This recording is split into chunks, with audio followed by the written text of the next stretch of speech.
और अब देखते हैं इस हफ्ते अमरीकी एंटरटेनमेंट की दुनिया में कौन सी खबरें गर्म रही, और उसके लिए हम चलेंगे वर्दा खलील के पास। जी वर्दा, क्या खबरें लेकर आई हैं आप आज की हॉलीवुड हाइलाइट्स में?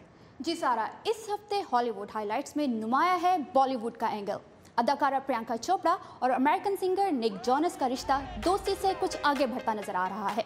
हाल ही में ये दो मुख्तलिफ इवेंट्स में इकट्ठे शरीक हुए तो फैंस का शक यकीन में बदल गया। निक जोनस प्रियंका चोपड़ा से उम्र में 10 साल छोटे हैं।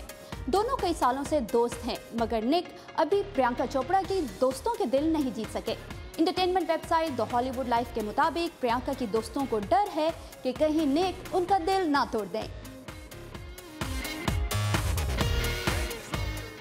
अमेरिकन म्यूजिक चार्ट्स पर भी टॉपर हैं गैर मुल्की फनकार। कोरियन बॉय बैंड BTS, जिनकी album love yourself tears release के साथ ही बिलबोर्ड 200 एल्बम चार्ट में नंबर 1 पर है, जबकि उनके गाने इंग्लिश में भी नहीं। ये पहला मौका है कि किसी कोरियन पॉप बैंड ने इस चार्ट को टॉप किया है।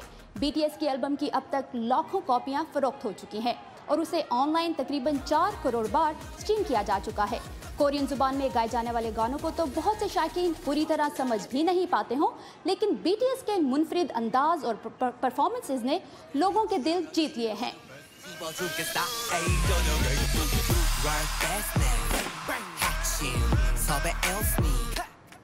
सेक्सुअल हरासमेंट बॉलीवुड में अब भी हॉट टॉपिक है। लेजेंडरी अदाकार मॉर्गन फ्रीमैन ने CNN से मुतालबा किया है कि वो अपनी एक रिपोर्ट वापस ले जिसमें उन पर खवातीन को जिनसी तौर पर हरासा करने का इल्ज़ाम आयद किया गया है।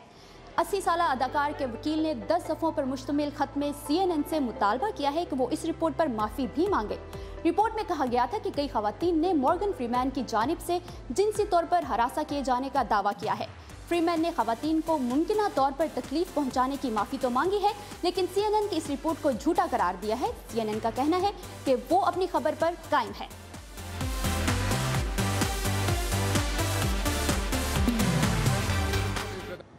सारा, ये थी इस हफ्ते की बॉलीवुड हाइलाइट्स। देखते हैं अगले हफ्ते हॉलीवुड में क्या होता है।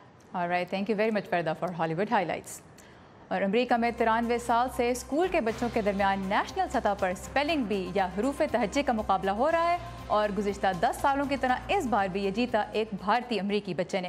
रियासत टेक्सास के 14 साला कार्तिक निमानी ने यूनानी ज़बान से अंग्रेज़ी में आए लफ्ज़ खुनानिया के दुरुस्त स्पेलिंग बताकर मुकाबले में शामिल 500 से ज़्यादा बच्चों को शिकस्त दी और जीते $42,000 के तोहफ़े और नकद इनामात। सोशल मीडिया पर बहुत से लोगों ने इसे अमेरिका में तारिकीन वतन के मेहनती रवैये की एक मिसाल भी करार दिया है।